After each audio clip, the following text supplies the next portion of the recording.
Hello. Well, excuse me. Welcome back. So today, we're going to learn about sets and what they are and explain how we use them. So our goal is to understand the basic concepts of sets. They'll use what's called a Venn diagram to visualize the sets and help us then kind of understand count elements in the sets. And then also use the addition and multiplication principles of counting. So we need to count numbers of things in sets. So first off, let's talk about what kind of define everything, explain what a set is. So a set is just a collection of objects or things. It could be names, numbers, people, places, anything like that. Okay. It's just a collection of things. Now, a few things about a set. You say that a set has a name. Okay. So let's go ahead and start to write a few sets. We're going to use some of these sets for some of our examples. So let's come over here. So some example sets.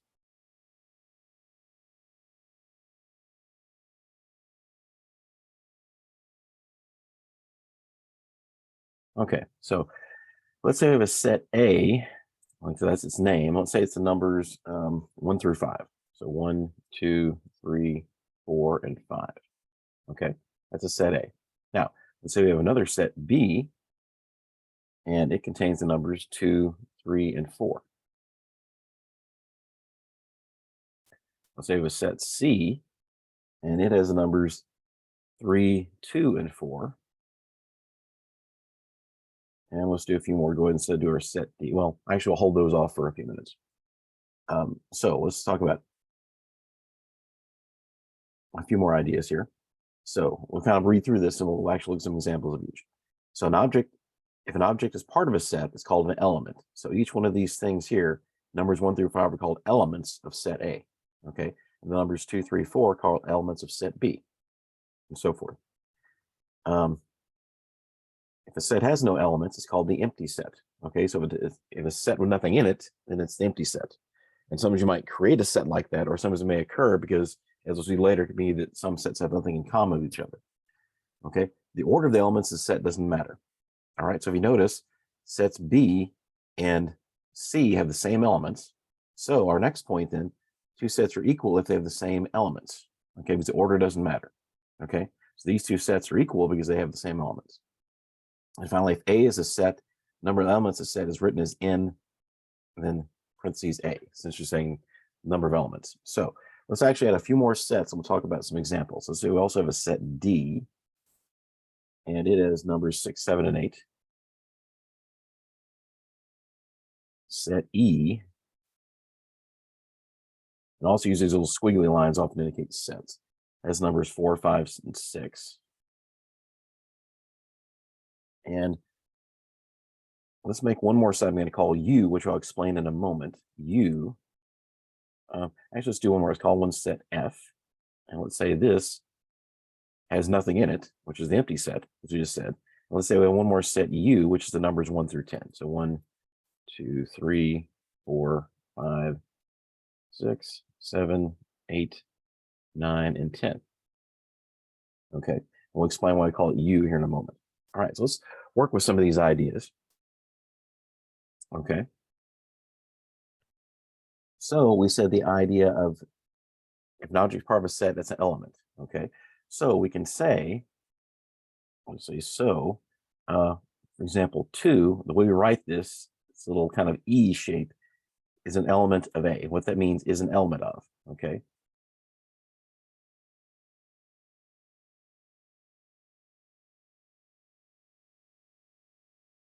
That just means that's an element of A. Okay.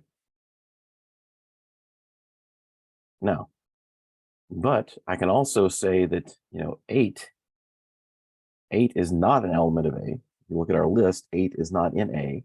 And so actually there, I would just kind of like do the same kind of symbol with a line through it. That means is not an element of. Okay. Is not an element of. So we're doing is kind of learning the notation, learning the language, how we talk about sets. Okay. And I guess I can number these. They're not really problems, but I'll just number them to make them simpler to work with.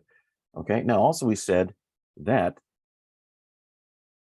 sets B and C had the same elements, right?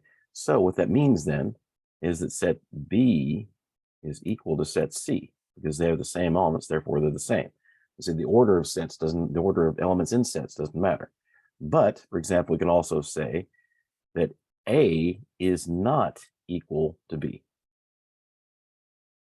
Okay, sets A and B are not equal. Look back. Okay, clearly that's true because one's going to be equal. You have to have the same elements, and A and B did not have the same elements. So A and B are not equal to each other.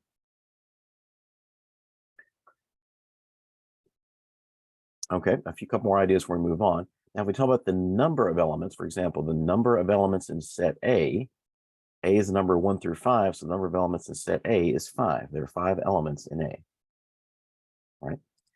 Or if we do the number of elements in one E, the number of elements in set E, let's take a look back at set E, that has 3 elements, 4, 5, and 6. So we're just talking about the number of each, and then also let's squeeze in one. Looks like you squeeze in right here a few more of these. So what about this last set, the set, not the last in set F? Number of elements in set F, we said that F is the empty set, okay? Either written as a circle with a slash through it or kind of like 2 brackets with nothing in there. Well, we're talking about the number of elements it has. It has no elements, so the number of elements in F is 0. Okay?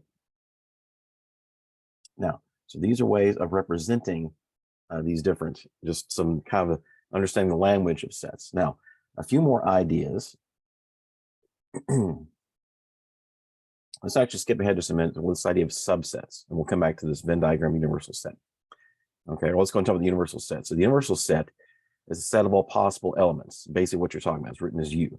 Okay, so here I'm saying that my universal set U is the numbers 1 through 10. Okay, if you notice, then all these other sets are basically essentially some way part of that. They contain the numbers 1 through 10, except for F, which doesn't contain anything. All right, so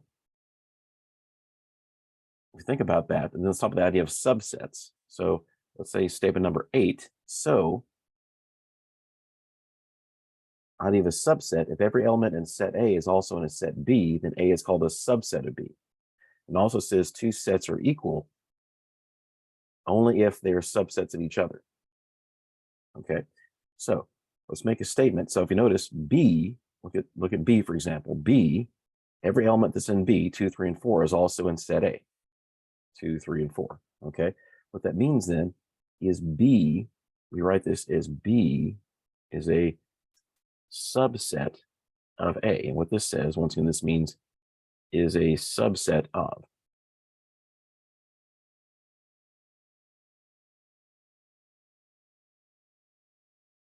Okay, that's how I read that.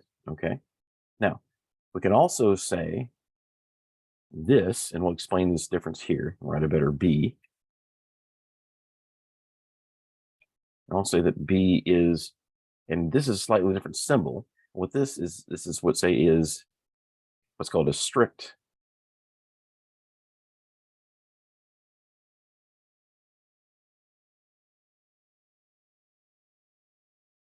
subset of something. What we mean by strict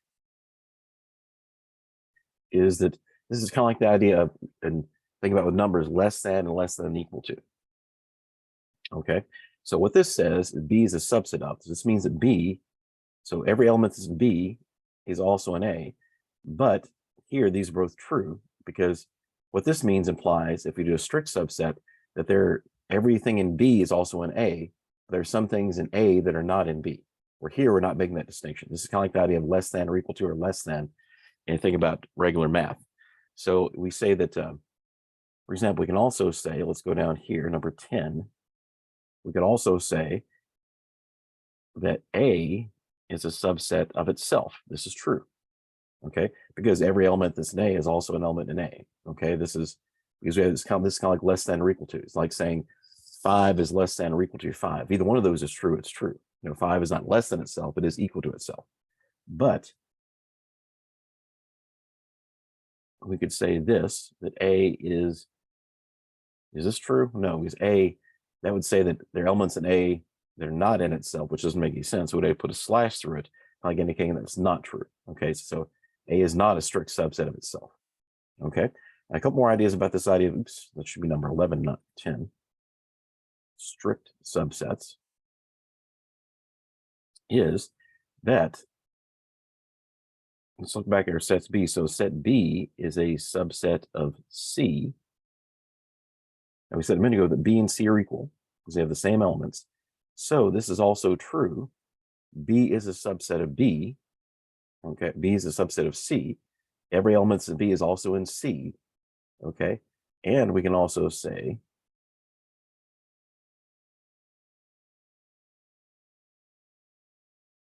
that C is a subset of B because every element in B is also in C. But we couldn't say then, let me just go back up here then, is what would not be true is to say that B is a strict subset of C. That would be false. So I'd put a slash through that, and again, it's not a strict subset because that would, the strict subset would be to say there are elements of B. B is every element of B is in C, which is true, but there are things in C are not in B, and that's not true. And then in the same way that C then is not a strict subset of B. Okay. And also one more thing I'll say is that the universal set, every set is a subset of U. I won't write that, I'll say this. So every set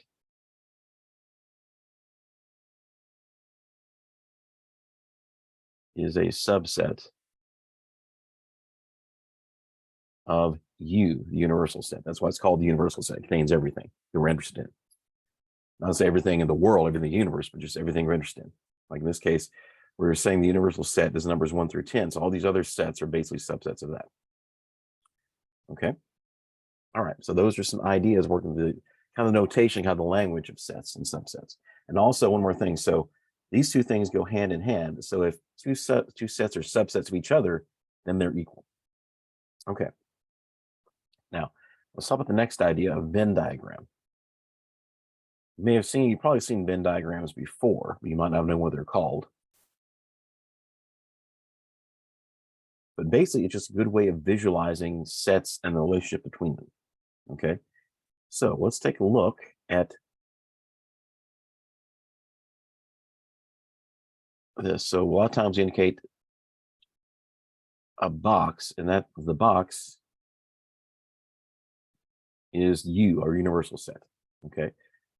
Then a lot of times individual sets on the inside are then indicated with could be any shape. A lot of times people choose circles. Okay. So let me actually put a few in here. I'll kind of give you the idea. Okay. So let's say this is set A. Okay. So this is set. So box, this whole box is an R that contains the numbers 1 through 10.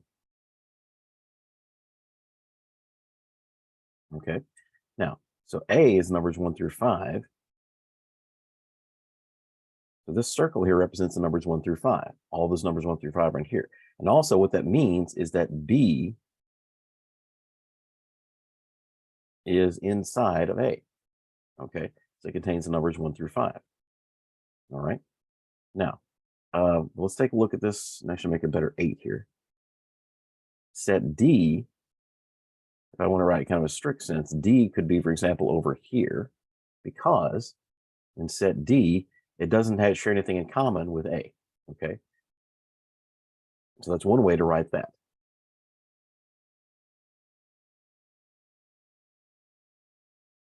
Okay. So Venn diagrams, we'll use those again, are good ways of kind of showing the relationships between sets. Okay. And we'll actually use some examples then to work with that. Okay. Now, in fact, we're about to do that here in just a moment. So that's how the Venn diagrams, we use those quite a bit for showing relationships between sets. So let's take a look at a couple ideas, union and intersection. Our next concepts, we're talking about subsets. So if an element is either in set A or set B, or in both at the same time, that's also perfectly fine. And it's in what's called the union of the sets. It's written as AUB, okay? So what that means, let's draw a picture of that and also do an example with what we have. So the union, if we do a Venn diagram, is often written this way. Okay, once again, box is our universal set.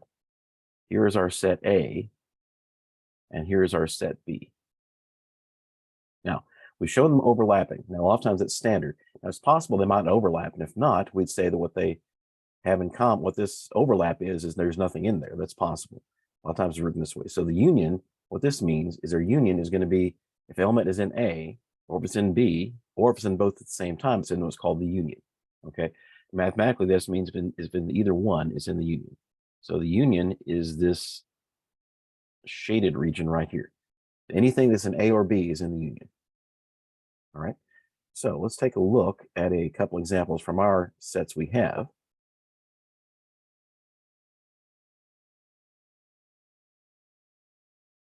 So let's go back and take a look at ours.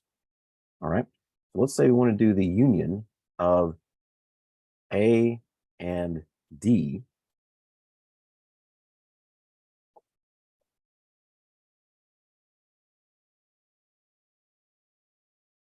Okay. Well, A is the numbers 1 through 5, and D is numbers 6 through 8. And so the union of A and D is going to be the numbers 1 through 8.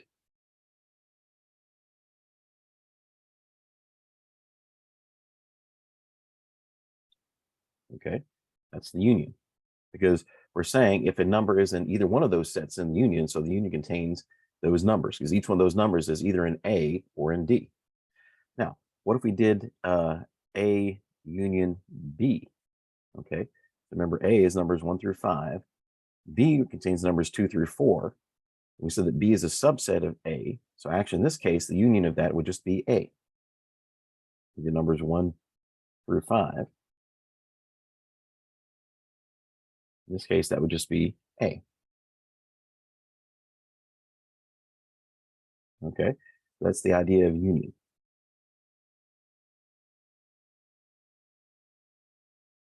And I'm trying to see what else I want to include. All right, so we'll use E here in a moment. So that's the idea of union. So because basically, once again, this is true. The statement says if an element is in either set, it's in the union. So once again, here, if all these numbers are either in A or D, so they're in the union, and all these numbers 1 through 5 are either in A or B, so they're also in the union. In this case, the union turns out to be A itself because B was a subset of A.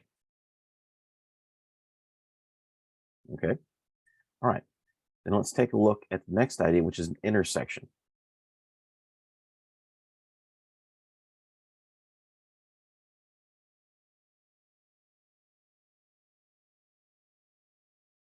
So an intersection, let's read it. If an element is in both sets A and B at the same time, it's in the intersection. Okay, so if we compare this then, let's do a Venn diagram. And essentially drawing the same basic picture we just drew.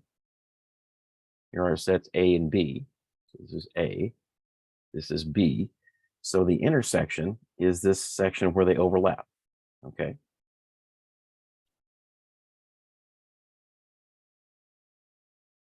And I should have written this here. So this is once again A, U, union symbol, looks like a big U. Then for the union symbol, the intersection looks like that same symbol U turned upside down. Okay. Now, so once again, the intersection contains elements that are in both sets at the same time. And in some cases, that might not be anything there. All right, so let's look at a couple examples again. So let's do A intersect B and go back and take a look. So here's A and B. So the intersection are elements that are in both at the same time. So you can see clearly that 2, 3, and 4 are in both at the same time. And so that's going to be our intersection.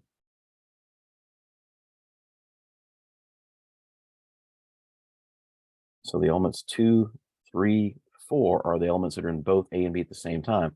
This turns out to be exactly B, since we said B was a subset of A. Okay, now what about A intersect D? We did the union a minute ago, union of A and D. Okay, what about A intersect D? Well, let's take a look at A and D again. A is numbers 1 through 5. D are the numbers 6 through 8, and they have nothing in common. Okay, They don't have any elements in common. And so in this case, there's nothing in common. And so we write that, that's the empty set. Either write it as this slash here or the lines, the kind of set symbols with nothing inside. So it means what that means, they have nothing in common. Okay. And these are called, in this case, if this happens, these are called disjoint sets. Okay. Disjoint simply means it's just a mathematical word, basically means they have nothing in common. Okay. There is no overlap. Okay. All right. Let's do one more. Well, this time let's do A intersect. I think it was set. What's the set I wanted to do? E.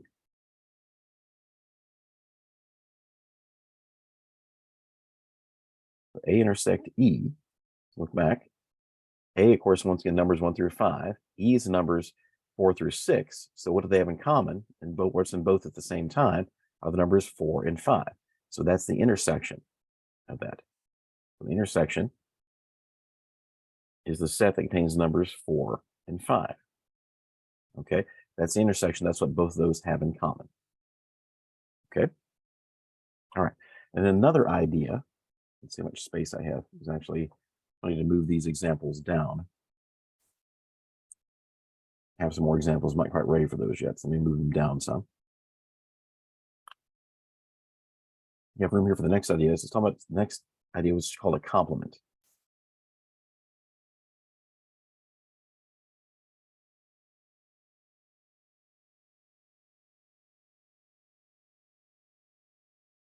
Okay, so let's go over to the left and read the definition. So a complement of sets, or two sets are complementary. If an element is in the universal set but not in A, it's in the complement of A. Okay, so once again, let's draw another picture. Okay, you can draw just A itself or A and B as well. Once again, here is A, here's B. Okay, and once again, the box is the universal set. So it says that if an element is in the universal set U but not in A, it's in complement of A. So here we're talking about everything that's not in A, basically. And so that contains everything. So we're just going to shade everything but A. Okay, so this entire box is not in the circles, it's shaded in. Okay, and also this part of B that doesn't overlap with A is also shaded in. So that's what's called the complement. Okay, so this is we write that as a little slash above it, a little apostrophe above it, or sometimes written as A like that, the complement.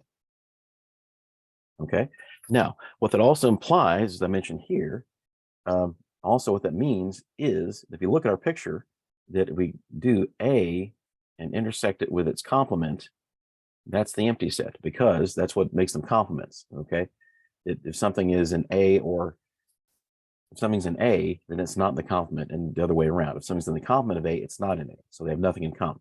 Okay. Then we can also say that if we do the union A complement is the universal sets everything. Okay. So we say if something's either in the complement or not the complement, it's in everything. Okay. So the complement is kind of like think about flipping a coin. If you flip a coin, you get heads or tails. Those are complements of each other. So if you don't get a head, you got a tail. If you don't get a tail, you got a head. So there's no intersection. There's no way to get both a head or a tail and a tail. And if I say what's the probability of getting, we'll talk about probably in the future video, but if you flip a coin, you're either going to get a head or a tail. So that's the universal set. Okay, you either get a head or a tail. That's everything. Those are all your possibilities. Okay, let's do a couple examples then from our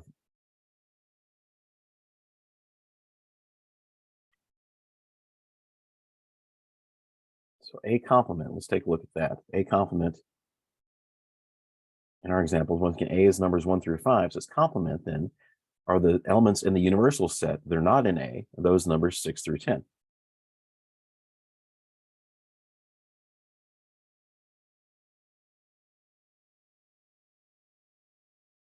Okay, that's the complement of A. So let's say the complement of B. So we do the complement of B, and also you can also remember we can you often will see it either as this apostrophe or a slash over the top of it. So let's do it that way in this one. So B complement then. So B is the same as C, also contain the numbers 2, 3, and 4. So its complement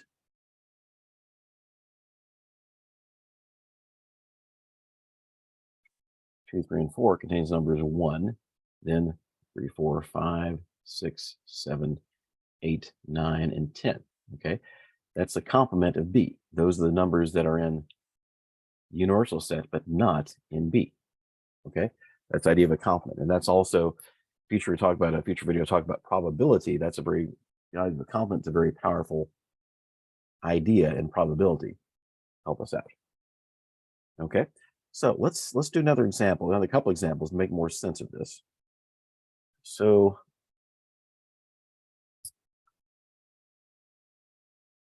and then we'll talk about our next few ideas. I'll talk about a couple of counting principles before let's do another example.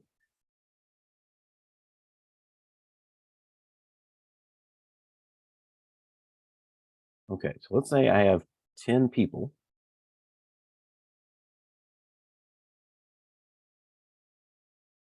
Now, say something about these 10 people. 4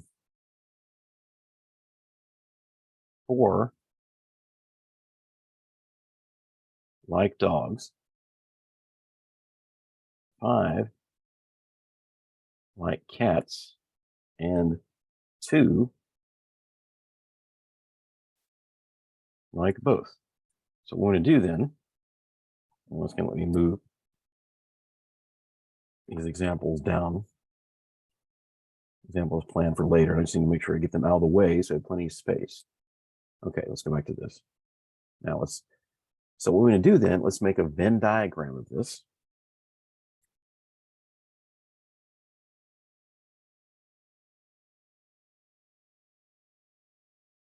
Of this example. And then we'll also look at a few questions about it. Okay, once again, the box is the universal set. Okay, we know there are 10 people total. Okay, now let's think about let's kind of do this the same way. Think of this like sets A and B like we did a minute ago, these overlapping here. So let's say these are people who, instead of saying like dogs, I'll just say dogs here, for space, and then cats. Okay, so this is a set of people like dogs, this is a set of people like cats. Okay, now you have to be careful how we do this. We may be tempted to put 4 right here, but actually it's not quite right. So it's best to kind of work inside out in a sense. So we know that 2 like both. So what is that? So that's the intersection. Okay, so we have 2 here in the intersection. Okay, 2 people like both. Now let's take a look what we have here. So it says 4 like dogs. So we don't put 4 here. We have 4 total like dogs and 2 like both. So basically what goes in this section right here, these are the people who just like dogs, only like dogs, and that's 2. And then the people who only like cats, there are 2 of them here, so there are 3 left that only like cats.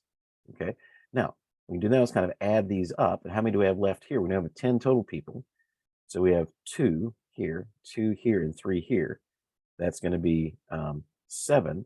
So then we have 3 people out here who don't like either cats or dogs. Okay, let's think about some relationships here. All right, so I think this terms this idea of numbering again. So if we go back to our definitions, explanations, we said that if A is a set, the number of elements of set is written as n, and then in parentheses with that set. So we can say then is that the number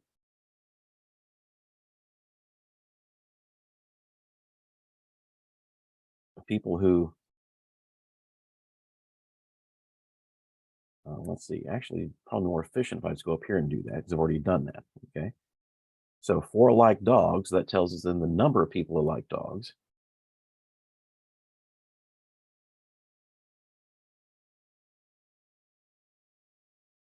is 4.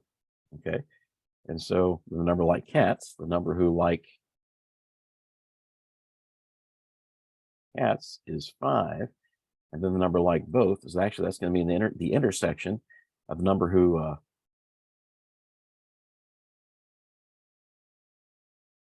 like dogs intersect like cats is 2. That's the intersection there. Okay. Now we can also do a couple other ideas in terms of numbering.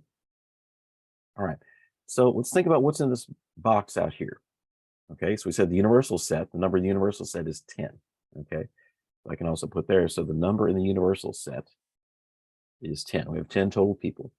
Now, who are these 3 out here? What's the relationship with them? Well, the people who like dogs or cats are in here in the circles. So these 3 out here, we can say that the number who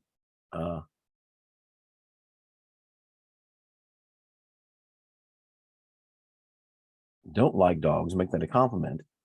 And basically, those are the ones who don't like dogs and don't like cats. Okay.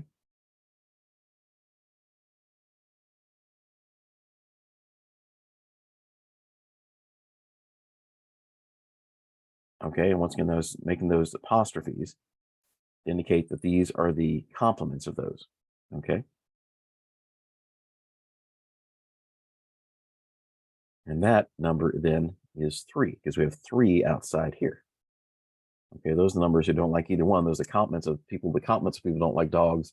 Essentially, the complement of liking dogs, of course, is don't like dogs and don't like cats is 3. And that's the intersection of those. Those are the ones they have in common.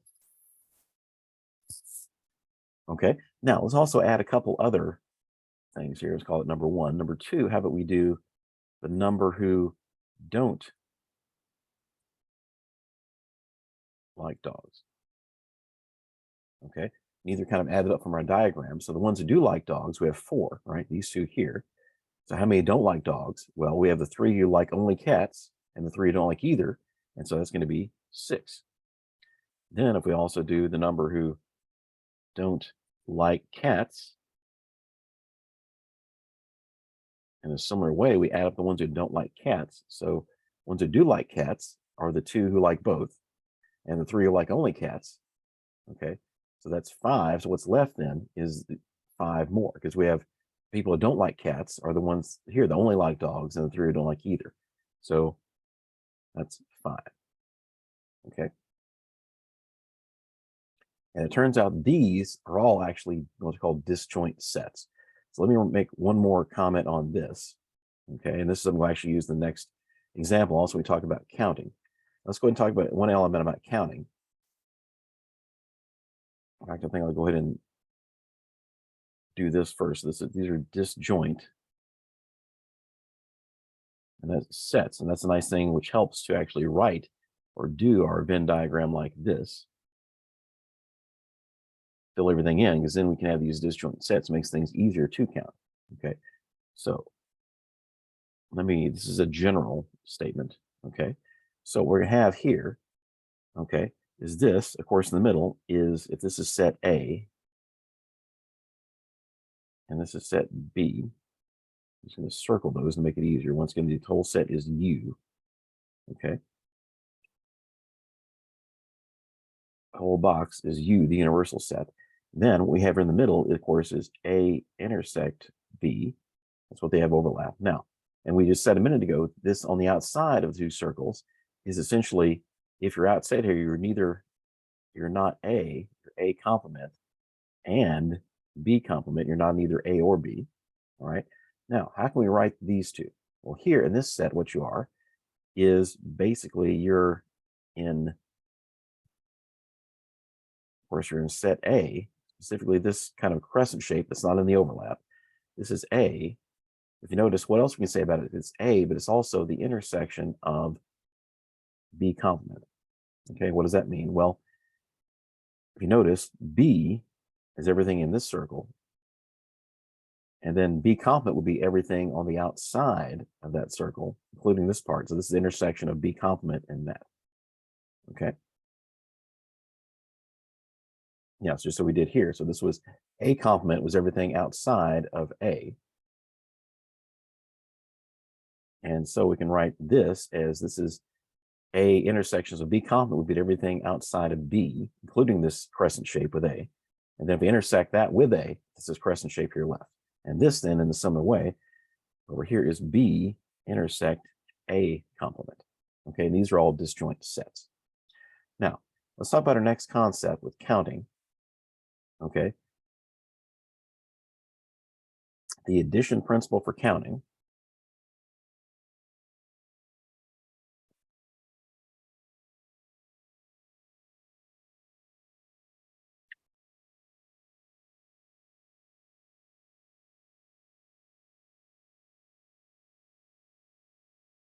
And what this says, and this is just for two sets at a time, if you think about the number of elements in A union B, how many there are, and we figure that out is find the number of in A plus the number in B, but then we also have to subtract the overlap if there is one. A intersect B, okay? And we'll explain that with the example above, okay? So if we have the number that like dogs or cats, in fact, let me use the symbol, so which means or. It's the number of like dogs union cats, okay? And so this rule, that's going to be n, so like dogs plus the number who like cats, and then minus the intersection, the number who like dogs and or intersect like cats. Let's start to explain this, explain why we have to do it this way. Okay, look back at our numbers. So it says we have 4 people who like dogs and 5 who like cats, and 2 people like both. Okay, and so in this case, that's going to be the 4 who like dogs plus the 5 who like cats. Now, what if we just left it here? Well, we just said 4 plus 5. That would, of course, be 9. But is that right? Okay, it turns out no. Okay, why not? Let's look back at our diagram we made here. This is why also this Venn diagram is helpful, because now these are essentially disjoint sets. They have nothing in common, so it's easier to count. Okay, so what happens is if we count them up here, we have 2, 2, and 3, which is 7. And also we said that people don't like dogs or cats are 3. So we have to have 7 here altogether who like dogs or cats. Okay, it's in like either one, including the ones in the overlap. So what's the difference is we just left it here, what we've done. If we didn't subtract off the intersection, we've counted the people who like both twice. Okay, because remember in the 4, we said 4 people like dogs. So we counted those, the 2 like only dogs, the 2 like both. 5 who like cats, the 2 like both, and the 3 who like only cats. We just leave it at that. We counted this in the overlap twice. That's why we have to subtract the intersection. Okay, subtract the number in the intersection, which is 2, and then that gives us what we should have, which is 7. So from this little formula, we get that. But actually, if you can do the Venn diagram, it's a lot easier because this way, everything is split up. These are disjoint sets. These have no overlap, so it's easier to count using the Venn diagram like this. Okay.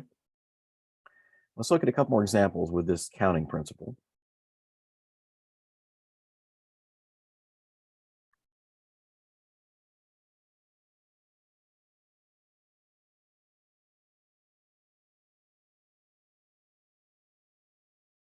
Now, I should probably call this number 2. I didn't call this number 1. I probably should have. This is example number 1. Let's call this number 2.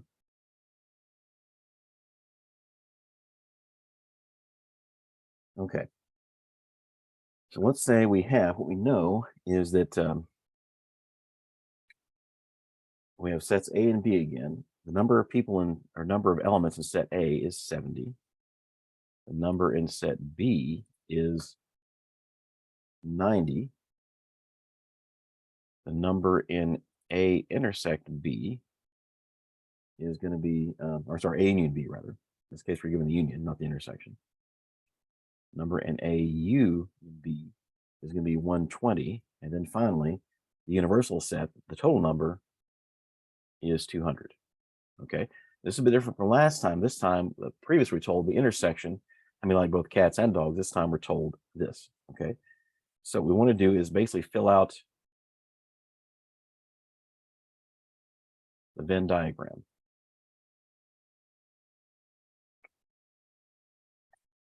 We want to find the number in each one of these sets. Okay, let's think about that. Let's put a little space and go ahead and put that, let's put over here to the side, and we'll do some calculations over here.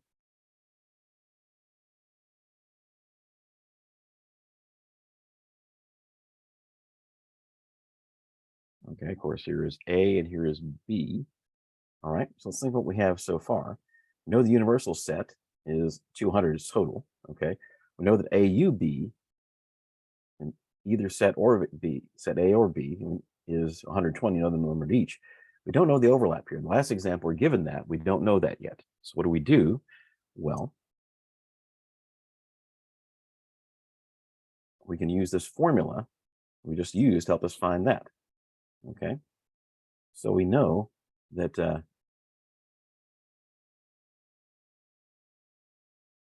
once again, starting from this, n of number in A union B is equal to n number in A plus the number in B minus the overlap, the number in the intersection. Okay, just this formula. So what we do then, we can fill everything. We just don't know that, but we know everything else. So let's fill that out. So this is 120. Number in A is 70. Number in B is 90. And then we have minus n of A intersect B. And once we're able to fill this out, this will kind of figure out everything. So here we have 120, 70, and 90 is 160. Subtract that, we have, it's going to be negative 40.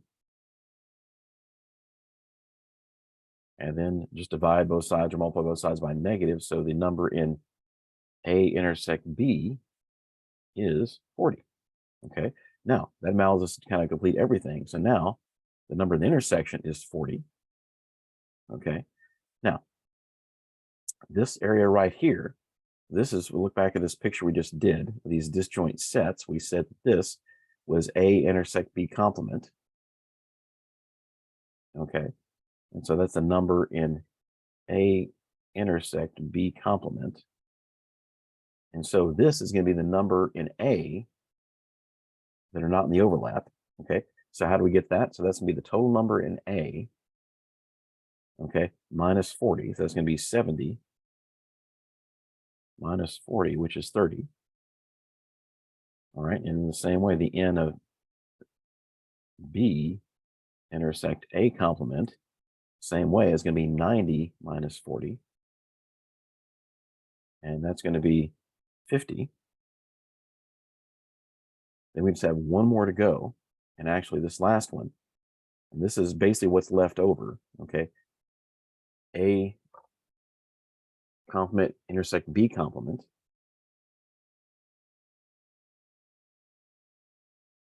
Number in A complement intersect B complement, what's on the outside, okay? Well, that essentially is just the total universal set, which is 200, minus these three. And also we can do what we simply do is that's 200 minus this. This turns out to be 120. So make sure you add these up, make sure this add to 120. Minus AUB, and that's going to be 80. Okay, so that means with this setup, we have 40 in the overlap, intersection of A and B. We have 30 in A. So if we think of these as cats and dogs again, if we did this, we'd have 40 people like both, 30 people like only dogs, 50 people like only cats, and 80 people like neither. If we're doing that. Okay, let's do another one kind of similar to that. This time we're going to do it as a table. This time, let's do example number 3. This time, what we're given is that the number in set A is 55.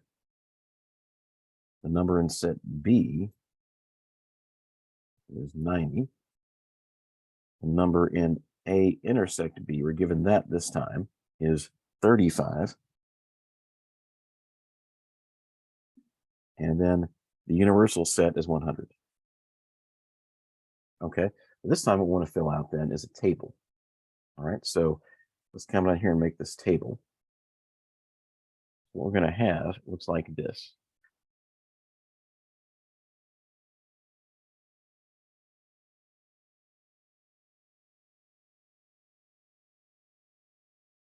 Okay, so we have here is B complement and total, and then A complement and the total.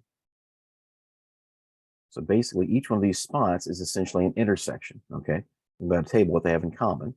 All right, let's think about that.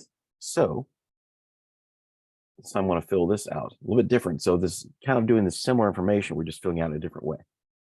Okay. So this one, let's kind of start filling things out. So we know the number in A complement B, or A intersect B, is 35. Okay, we know that already. All right. Now, we need to find a few more things. Intersections. So let's see, we have A,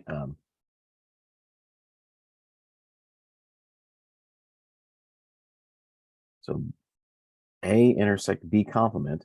So those are the elements in A. So let's write this. So A intersect B complement.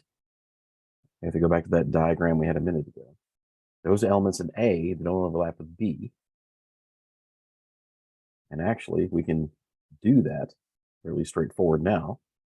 We know that basically that's going to be the number in A minus the number in A that also overlap with B. Okay. And so that's going to be 55 minus 35.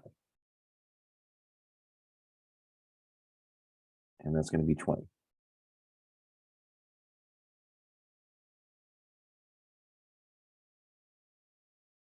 Okay. Now, do the same thing in B. So B intersect A complement. Those are elements in B. Those are the things that are in B, but also not in the intersection. So that's going to be the number that are in B. It gives everything in B. Okay. Then we're subtracting off from that the ones that are also in A. Oops.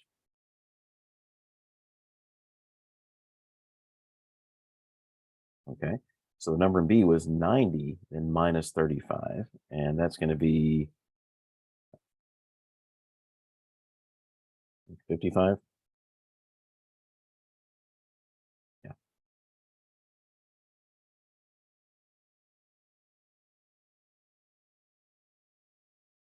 Okay. All right.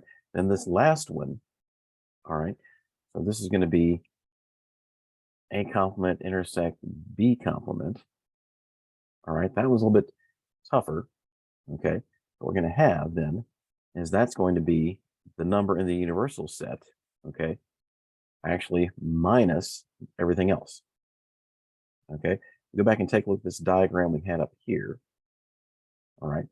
So what's left here, essentially what's left is what's not in the circles. And so we found all three of these. So then this is just universal set minus what's in all of those. Now, these are all disjoint sets. And so that's going to be NU minus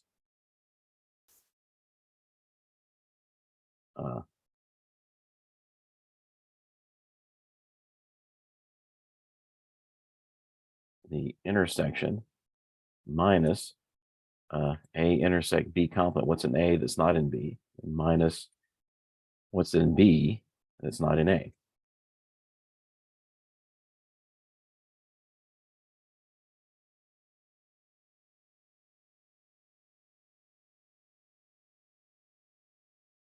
All right, we do that. So the total, well, it'll be 100.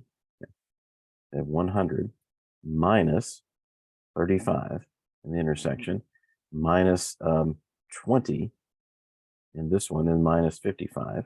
And so if we do that then, and use your calculator if you need to, that's going to be 100 minus 35 minus 20 minus, well, hang on to a minute.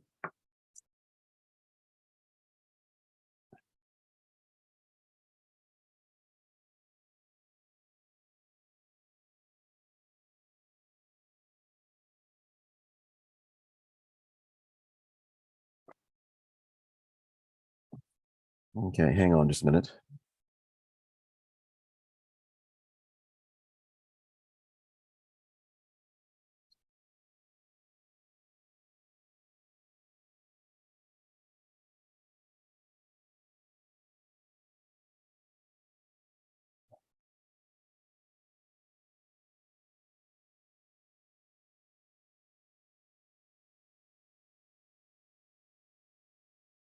Okay, hold on a minute. I need to pause.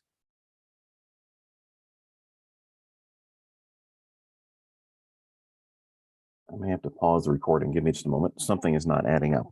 So I may have written this down wrong.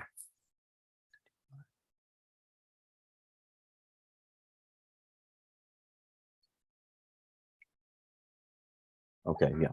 I apologize. I wrote my example down wrong. So let me fix that. This should actually be 65, not 90. Okay, let's see what effect that has then. Let's see. Oh, this is fine. All right. This is different now. So this should be 60 here. So once again, I apologize for I just wrote the wrong number down. It's actually, if I subtract that, you get something that's actually negative, which isn't good. So this should be then 30. 65 minus 35 is 30. And then that should work.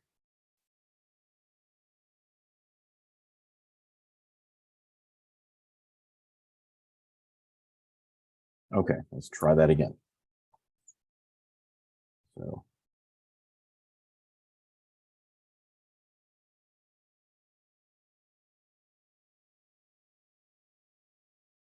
okay, yeah, there we go. So this then comes out to be 15. Okay, now you could also, and in fact, it might have been easier in some ways to even start with a Venn diagram, but you can also do a Venn diagram and put everything in. In some ways, it might have been easier to do that first. I actually realized we didn't put in the total. So this is now 15, and then we just do the total. This is simply so 35 plus 55 is 90. We should get the total for B. It was 90, right? This is just a reality check. So then B complement, what's not in 90,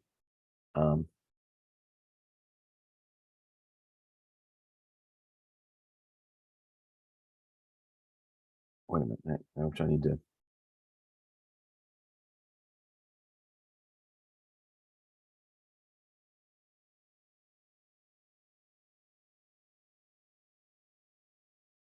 Website, hang on.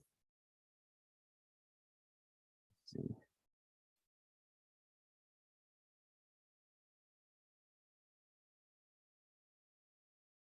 Oops, yeah.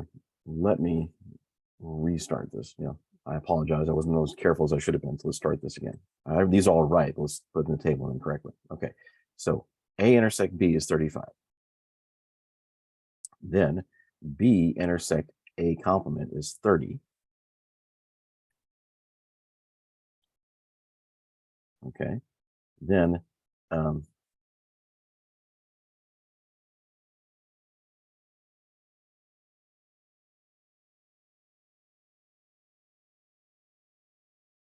A intersect B complement is 20. And then finally, this B complement intersect A complement is 15. So let's now double check, make sure that it adds up. 30 plus 35 plus 30 is 65, right? And that's correct. We said that B was 65. The number A total should add to 55, and it does. Good. Okay, on the right track. Now, if we add up A complement, that's 30 and 15, which is 45. And then this complement here, 20 and 15, is also it's 35. And then finally, we sum all these up, this should give us 100 in each way. And double check, make sure it does. That's just kind of a totals are kind of a double check, make sure to do everything correctly. Okay, but now we can also fill in this diagram if we wanted to. So the intersect here is 35, and A intersect B complement, those are the ones are in here, which is 20. This is A, B, and B intersect A complement is 30, and then what's left over here is 15. Okay. So that's how we work with this counting principle. Basically, the counting principle says if you count up the union, the number in the union, as the number in each the individual two sets, then minus the overlap. And if there's no, in some cases, there may not be overlap. There may be an empty set, but if there is, you have to make sure you subtract it. Okay, let's take a look at the last couple examples and then our last principle. which is the multiplication principle for counting. Now, what this says is if you have two operations are performed in order with n1 possible outcomes for the first operation and n2 possible outcomes for the second operation, there's the typo.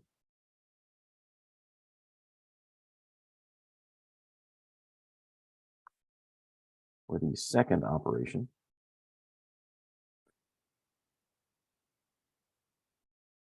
then the way you count them up is you essentially multiply the number of possible outcomes for each one. So if we're doing operation 1 first, then operation 2, so n is the number of possible ways you can do 1, and then n2 is the number of possible ways you can do the second operation, is multiply them together. Okay. Then if you have more than 2 operations, you complete this process through 3, then that's going to be times the number of ways you can do the third operation. Okay, and that's the multiplication principle for counting in that way. So if we're doing consecutive things. So let's take a look at an example of how that works and what that means. Okay, let's take a look at a couple examples here. It says an entertainment guide recommends 6 restaurants and 3 plays to a couple. They go to dinner and a play, but not both. How many selections are possible?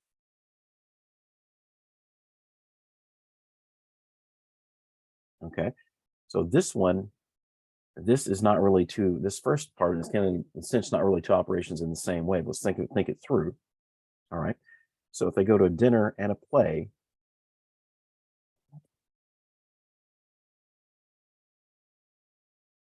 I apologize. I have another typo here. Give me a moment.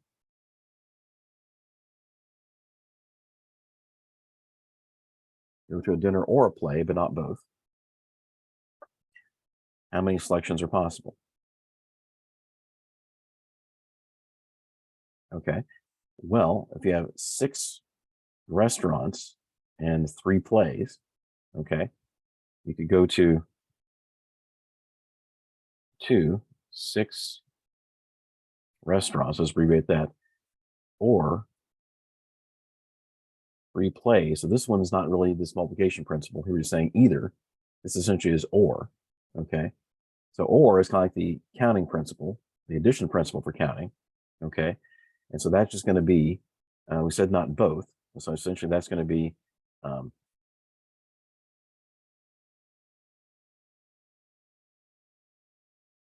that's going to be equal to 6 plus 3. So the total possible one. So we can do either that 6 or that 3, but not both. So 6 plus 3, which is equal to 9. Okay.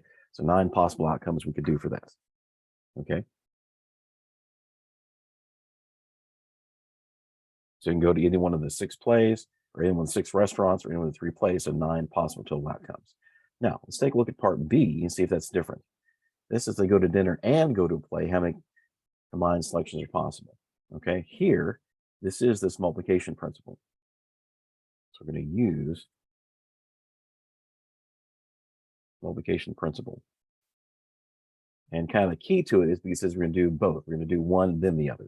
Okay, here we're doing one or the other. Here we're going to do one, then the other. Okay, so basically the number then is equal to, so think about the 6 different restaurants we can go to, and then times the 3 plays. What that means, for the first restaurant, you can go to the first restaurant and 3 plays. And let's go multiply this out. It's going to be 18. See if this makes sense.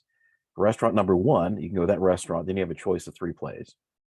Restaurant number 2, and then a choice of 3 plays. Restaurant number 3, then a choice of 3 plays. So basically all that adds up, then all those choices add up to 18. So you're essentially 18 possible combinations you can come up with. So that's this counting principle. Okay, and this is kind of useful later on talking about in some aspects of probability as well. Now, let's do an example we all kind of have to relate, have to deal with, or at least the states we live in have to deal with.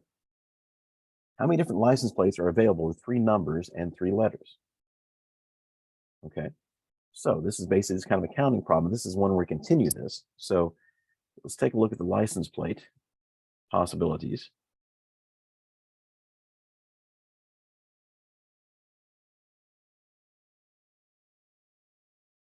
No, we need to write that. Just the number. So here's the idea. So we have the number of possible plates Okay, so let's think about each one. So you have the first three, you have three numbers, and then times three letters. Okay, so these are your numbers, and these are your letters. And actually, I probably need a little more space here. I'm going to move this just to the bottom.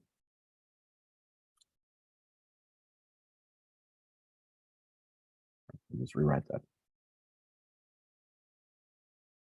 Let's see how this works.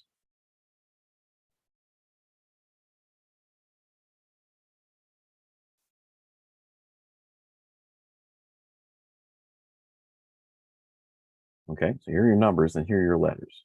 Okay, the thing about the numbers, so we're going to assume every number can be there. Numbers are 1 through 9, including 0. That's 10 numbers for each one.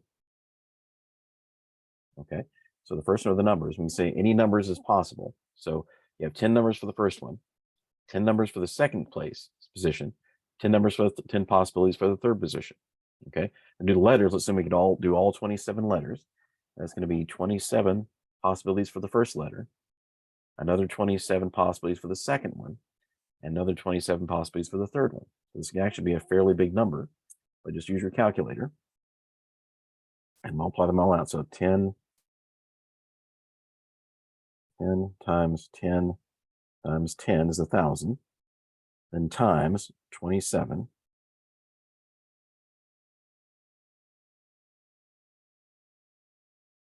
And that's quite a bit. That's going to be 19,683,000 possible combinations. Okay, that's important because if you're a state, then I also have to think about if you think about like changing your plate. Okay, or do you need to add maybe another number, another letter to your plate? This is one thing you have to consider: is how many, how many possibilities are there? Are there going to be enough? And from almost every state, except just a few like California and Texas and maybe New York, something like that, that's going to be enough. Okay, but at least enough for all at the time. But then you also have to consider, do you what about numbers you've already used or something like that. So if you're doing a new plate, and think, well, how long will this plate last me? If I want to go to a plate with 3 numbers and 3 letters, it can potentially last you a while, especially if you're a smaller state. Now, let's do part 2 is the same thing, except this time I'm saying if no letters can repeat. Let's do the same thing again. So once again, here are your numbers. And once again, here are your letters.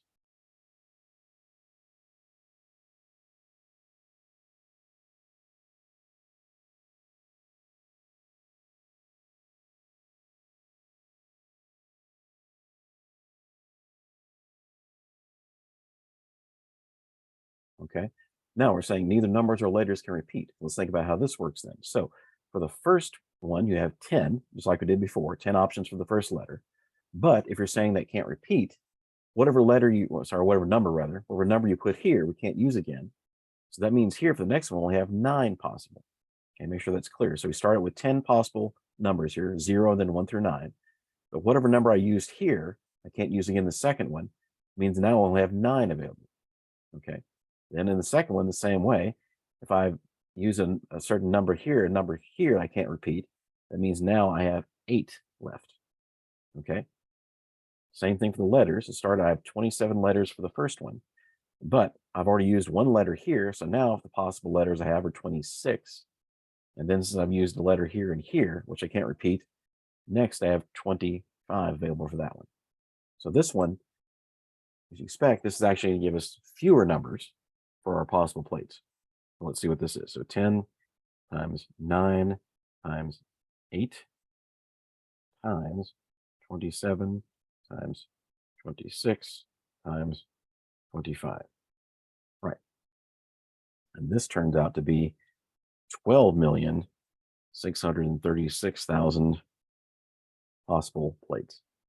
So then that's something you have to decide, is it better to have, ones that repeat or not? Okay. And you have difference. That's the difference in about, in fact, a little over 6 million possible combinations. So that's something you have to decide. Okay. Let's discuss what we've learned today. So we learned about sets. We basically learned about how the language to express them, how they relate to each other. learned how to use Venn diagrams to help us kind of write sets and explain sets. And then we've also learned about some of the principles, some of the concepts such as subsets. We learned about intersection, union, and complement, and also principles for counting up numbers of sets and numbers for possible doing things or doing things in order. Thank you. Have a good day.